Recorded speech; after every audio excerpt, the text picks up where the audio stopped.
Тик шайлоо чукулдаган сайын бул багыттагы мыйзамды өзгөртө калып, татыктуу депутат болуп шайланып келүү аракеттери жанданды. Ага ылайык бир учурда 4 мыйзам долбоору демилгеленди. Шайлоо мыйзамдарын өнүктүрүү боюнча президенттин алдында түзүлгөн жумушчу топтун сунушунда олуттуу деле өзгөрүү жок. Азыркыга азын оолак өзгөртүү жана толуктоолорду киргизип жатат. Болгону шайлоочулардын тизмесин аныктоону каттоо кызматынан Борбордук шайлоо комиссиясына өткөрүп берүү камтылган. Партиянын тизмесине кирген ар бир талапкер анын жакындарынын мүлктөрү, тапкан байлыгынын бардыгын декларацияда көрсөтүшү милдеттендирилет. Ошол учурда жергиликтүү кеңештин депутаты болом деген жарандын орто же техникалык билими болушу зарыл деген норма киргизилүүдө.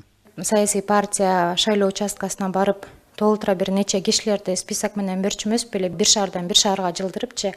Ошондон качалы деген негизинде форма 2-ни ушул мыйзамдар эгерде жогорку кеңеш менен кабыл алынса, форма 2 менен арызды бериш үчүн адамдар идентификациядан өтүш керек болот. Өзлөрү участокко келип идентификациядан өтүш керек болот.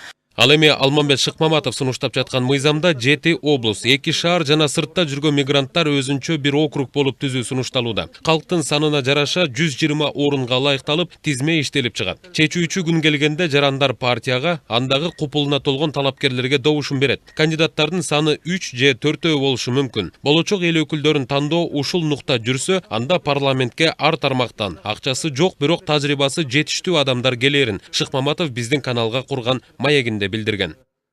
Ошол тизменин арасынан адамдар партияга добуш берет, биринчиси, анан экинчиси 3 адамга добуш берет. 3 адамга. Бул анткени бир адам бир эле адамды жактырбайт да, бир 2-3 адам жагат. Бул мыкты деп аягында штрих-код менен жанагындай электронный урналар өзү эсептегенде эле автоматтуу түрдө адамдык факттар болбойт, автомат урна өзү эсептеп коет. Ошондо списоктон өзү эле чыгып калат. Анан ошондо элден суурулуп чыгат мыктылар. Исхак Масалиев менен Жанар Акаев демилгелеп жаткан мыйзамда партияга жана андагы татыктуу талапкерлерге добуш берүү көрсөтүлүүдө. Бардык процесстер электрондук түрдө жүргүзүлсүн деген талап киргизилди. Ошентип биз эки максатка жетебиз. Биринчиден бул добуш бергенде мен ушул партияда ушул киши бар экен, ушул кишини колдойт элем деп добуш берет да. Ошондуктан мен ойлойт атам, бир аз мында так болуп калат. Эртеси күнү шайлоо бүткөндөн кийин тизме ким биринчи, ким 10-чу, ким 100-чү деп талаш болбойт. Ошондо ушул партиянын ичинде кимиси кайсы биринчи орунга чыгат, кимиси 90-чу болот, кимиси 100-чү болот деп ушул маселени чечүүгө мүмкүнчүлүк берет да. 4-чү болуп сунушталып жаткан долбоордун авторлору вице-спикер Мирлан Бакиров жана Бакыт Төрөбаев. Алардыкы Шыкмаматовдукынан эч айырмаланбайт. Ар бир облус, 2 шаар өзүнчө округ болуусу көрсөтүлгөн. Болгону саясий партиянын аймактарда бөлүмдөрү, аларда 7000ден кем эмес катталган мүчөлөрү болууга тийиш. Сунушталып жаткан мыйзам долбоорунун 10-чу беренесинде саясий партияны уюштуруу съездинде мамлекеттик органдардын жана кызмат адамдардын алдын ала уруксаты жок эркин түзүлөт. Саясий партия анын аймактык бөлүмдөрүн түзүү, саясий партиянын уставын бекитүү жана программасын кабыл алуу тууралуу, анын жетектөөчү органдарын түзүү жөнүндө уюштуруу съездинде чечимдер кабыл алынган күндөн тартып түзүлдү деп эсептелет.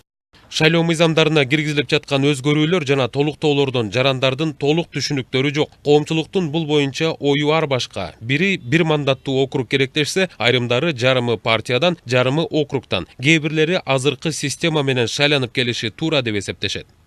Мен оюмча бир эле мандаттуу керек го. Анткени ар бир адам өзүн тандайт да. Ошо биз билебиз да кимди шайлап атканыбыздычы, бир эле мандат болгондо.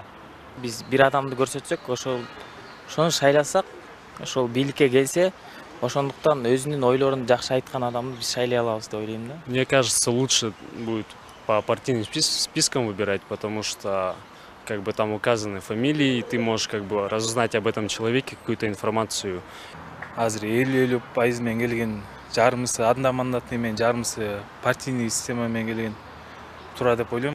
Долбоорлордун ичинен президенттин алдында түзүлгөн жумушчу топтун сунушуна наразычылыктар айтыла баштады. Себеби курамга эл өкүлдөрү киргени менен иштеп чыгууга катышпагандыктан депутаттардын түшүнүгү жок. Мүчөлүккө дагы тажрыйбасы төмөн. БШК менен пикири бир болгон эксперттер, жарандык коомдун өкүлдөрү кирип калгандыгы, көз карандысыз, пикирин эркин айта билген жарандар киргизилген эмес. Андыктан убакыттын өтүшү менен жумушчу топтун долбоорун сүрөөгө алуу башталып, ал тургай парламенттен колдору айдан ачык.